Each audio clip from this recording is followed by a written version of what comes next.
Assalamualaikum warahmatullahi wabarakatuh. Bismillahirrahmanirrahim. Alhamdulillahirabbil alamin. Allahumma sholli wa sallim wa barik ala sayyidina Muhammad wa ala ali sayyidina Muhammad. Baiklah, pada video kali ini kita akan membahas algoritma Cummins. Kalau kita lihat di Wikipedia, Cummins merupakan salah satu algoritma clustering, di mana algoritma clustering sendiri itu tujuannya untuk membagi data menjadi beberapa kelompok. Dan dalam clustering, data tidak memiliki label kelas, atau biasa kita sebut dengan unsupervised learning, pembelajaran tidak terbimbing. Oke. Sekarang kita lihat algoritma Cummins seperti apa. Nah, pertama pilih buah centroid secara acak. Nah, misalnya kita mau membagi data menjadi dua klaster, berarti K-nya 2. Berarti ada dua buah titik centroid. Oke. Kalau 3 berarti K-nya juga 3, centroidnya juga 3.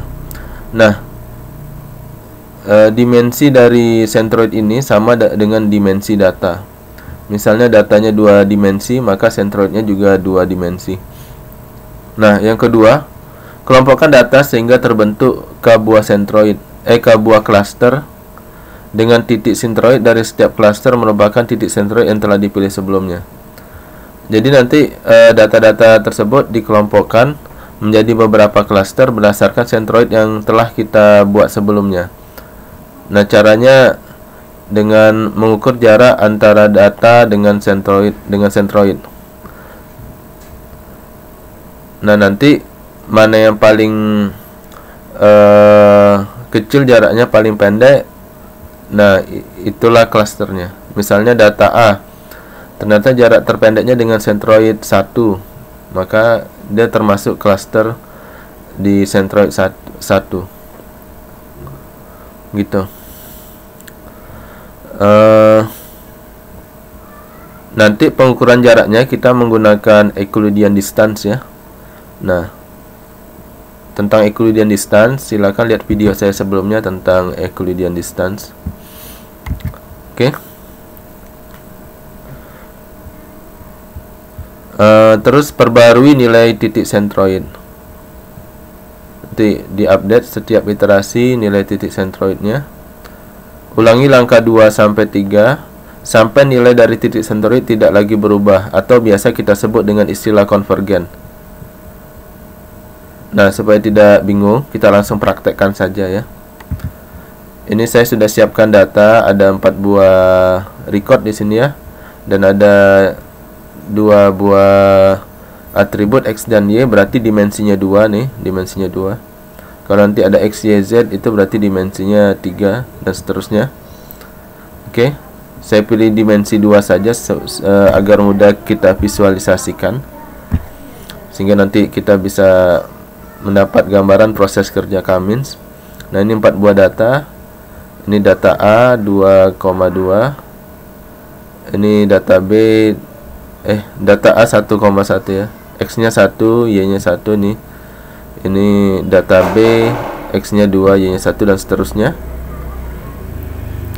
Nah, ini bisa divisualisasikan dengan diagram Cartesian ya, karena cuma 2 dimensi. Nah, ini kalau karena datanya gampang ya, mudah. Secara logika kalau kita mengcluster menjadi 2, kita udah bisa terbayang ini jadi 1 cluster, ini jadi 1 cluster. Jadi cluster itu pengelompokan berdasarkan kedekatan sebenarnya. Ini kan saling berdekatan. Seandainya kita mau mengcluster jadi 2 ya. Oke. Nah, sebelumnya kita tentukan nilai parameter ya. Pertama K-nya, jumlah klasternya. Untuk di contoh ini kita buat 2 saja biar mudah. Max iterasinya, jadi kalau seandainya kita tidak menemukan titik centroid yang tidak lagi berubah, atau tidak menemukan titik yang konvergen ya, nah kita iterasinya dibatasi dengan jumlah ini. Misalnya udah 100 iterasi belum konvergen juga, berarti sudah berhenti. Tapi kalau konvergen ya udah, tidak perlu sampai 100 iterasi pun, kalau sudah konvergen ya berhenti juga iterasinya. Oke. Jadi ini ada dua klaster, kita akan kelompokkan menjadi dua. Terus iterasi maksimalnya 100. Oke. Tapi pada kasus ini kayaknya 3 iterasi saja sudah konvergen ya. Mama, kita kunci mobil. Ayo pergi. Oke, setelah itu kita inisialisasi nilai centroidnya. Nah, karena tadi kita mau buat menjadi dua klaster, centroidnya ada 2. Dan dimensi dari centroidnya itu sama dengan dimensi data. Karena tadi ada 2, centroidnya juga ada 2. Nah, di sini kita buat juga X dan Y. Oke. Nilai awal centroid ini banyak metode untuk menentukannya ya. Yang paling gampang acak. Nah, bisa benar-benar acak. Nah, kalau di sini tidak benar-benar acak, di sini acaknya itu ngambil dari data. Ngambil dari data. Nah, saya pilih acak dari data nih. Saya pilih centroid 1 dari data A, centroid 2 dari data B. Nah, jadi seperti ini.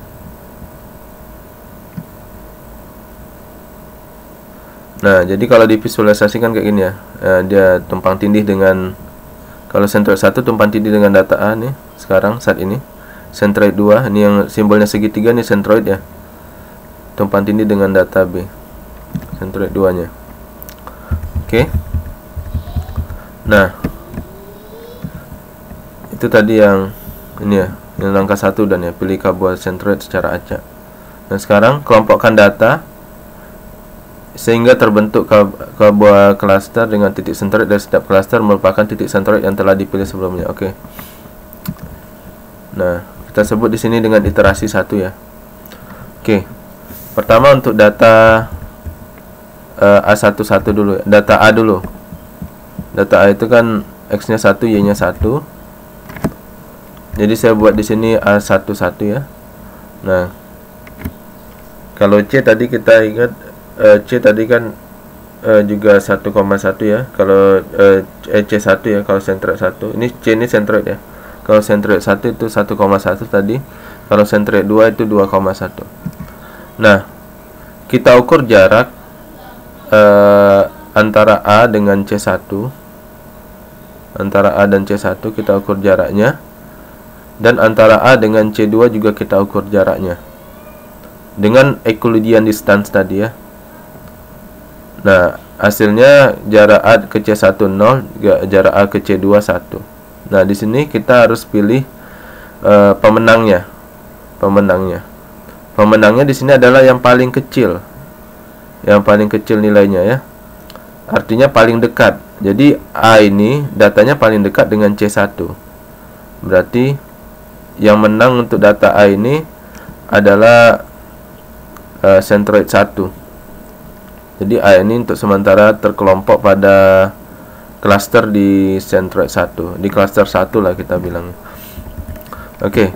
Sekarang data B, lakukan yang sama, ukur jaraknya ke C1, terus ukur jaraknya ke C2, terus dibandingkan mana yang paling kecil, itulah pemenangnya. Ini yang menang adalah centroid 2 karena lebih kecil nilainya.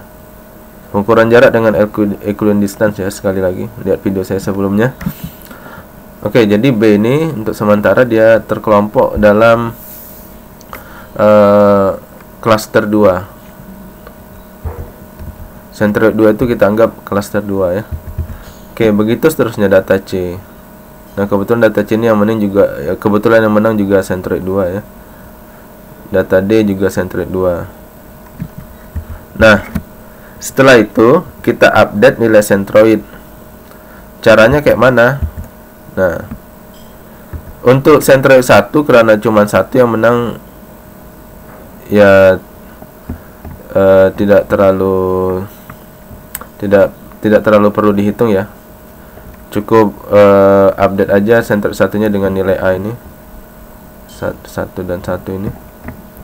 Jadi A-nya X-nya 1, Y-nya 1. Nah, untuk centroid 2 Itu karena ada 3 yang menang, kita harus cari rata-ratanya. Berarti untuk X-nya kita jumlahkan nih, nilai X, B, C dan D. Berarti 2 tambah 3 tambah 4, 2 tambah 3 tambah 4. Karena jumlah datanya 3 ya, ada 3 yang menang, bagi 3. Ya cari rata-rata lah intinya ya. 9 bagi 3 hasilnya adalah 3. Makanya di sini X-nya 3. Untuk centroid 2 ya. Nah, kalau Y-nya berarti ya tinggal dilakukan hal yang sama, tapi kita lihat yang Y-nya ya. 1 tambah 4 tambah 4. 1 tambah 4 tambah 4 bagi 3. 9 bagi 3 sama dengan 3. Makanya di sini Y-nya juga 3. Nah, kalau centroid 1 karena yang menang cuma 1 ya, cuma data A, ya udah. Tulis saja yang ini. Yang koordinat yang koordinat titik A ini ya. X-nya 1, Y-nya 1. Oke, sehingga kalau divisualisasikan karena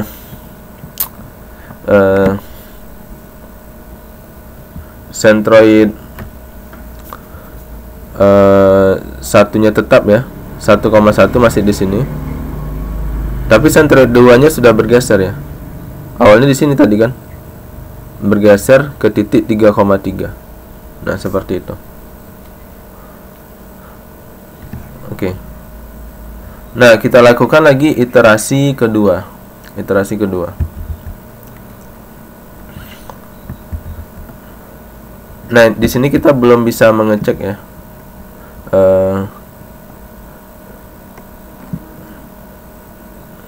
Nilai dari titik centroid tidak lagi berubah atau belum ya. Nanti pas di iterasi kedua baru kita bisa cek ya. Bisa sih kita cek, tapi dengan ini, dengan nilai inisialisasi. Tapi ini kan masih random ya. Oke, nanti kita cek pas di iterasi kedua. Yang ini, nilai dari titik centroid tidak lagi berubah atau sudah konvergen ini ya. Oke, lakukan hal yang sama ya, tapi dengan centroid yang nilainya sudah diupdate ya, udah berbeda ya. Di C2 ini tidak lagi 2,1. Kalau tadi kan 2,1 ya. Nah ya, 2,1 tadi udah berubah menjadi 3,3. Nah, dicari yang A yang menang centroid 1, yang B yang menang centroid 1, yang C centroid 2, yang D centroid 2. Oke. Nah, kita update lagi nilai centroidnya. Nah, untuk centroid 1 kita coba dulu ya. Yang X-nya dulu ya. Berarti 1 ditambah 2 dibagi 2 ya, karena 2 yang menang. Kan cari rata-rata. Sehingga 1 tambah 2, 1 ditambah 2 bagi 2 itu 1,5. X-nya, Y-nya 1 ditambah 1 bagi 2 itu 1. Dan centroid 2-nya juga sama caranya. 3 tambah 4 bagi 2 3,5. 4 tambah 4 bagi 2 4. Nah, sehingga centroidnya nih di iterasi kedua itu berubah, sehingga jadi seperti ini. Nah, centroid satunya di sini di 1,5,1, centroid 2-nya di sini. Nah, gitu.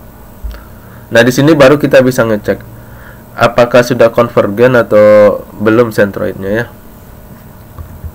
Nah, kita cek.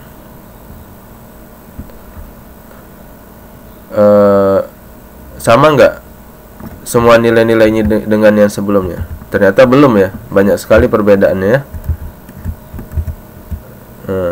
Belum sama, dia harus sama baru kita katakan konvergen gitu ya.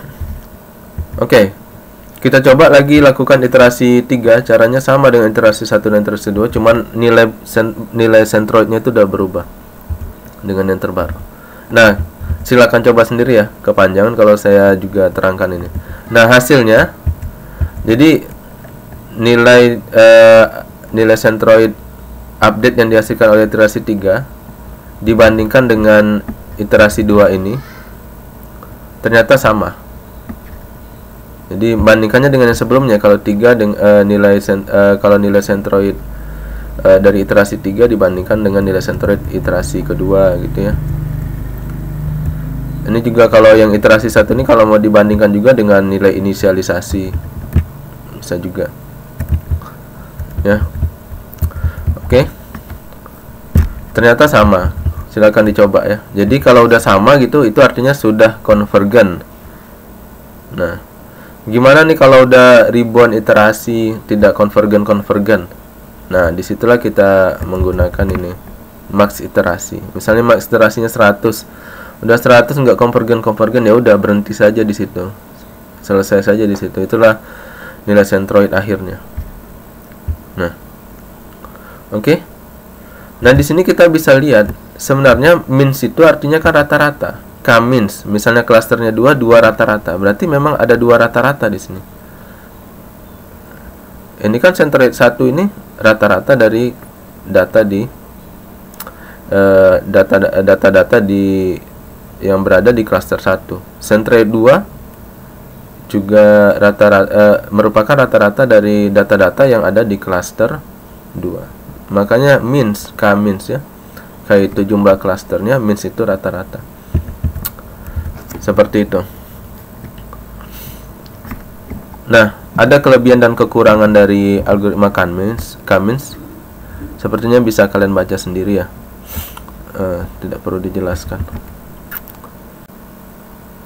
Oke. Nah, di sini jadinya data A dan B tergolong ke klaster 1 ya. Data C dan D ke klaster 2. Karena data A dan B itu lebih dekat jaraknya ke sentroid 1, data A B itu lebih dekat ke sentroid 1, data C dan D itu lebih dekat ke sentroid 2. Nah, kalau ada data baru gimana nih? Misalnya tiba-tiba ada data baru di sini misalnya. Ya, kalau kita mau tahu dia di klaster mana, ya ukur aja ke sentroid 1, ukur jaraknya ke sentroid 1 maksud saya, ukur jaraknya ke sentroid 2. Terus mana yang paling dekat? Nah, itulah klasternya. Misalnya paling dekat ke sentroid 1 berarti masuk ke klaster 1 data baru tersebut. Nah, seperti itu. Oke. Saya pikir cukup ya. Saya tutup. Allahumma sholli wa sallim wa barik ala sayyidina Muhammad wa ala ali sayyidina Muhammad. Alhamdulillahirabbil alamin. Assalamualaikum warahmatullahi wabarakatuh.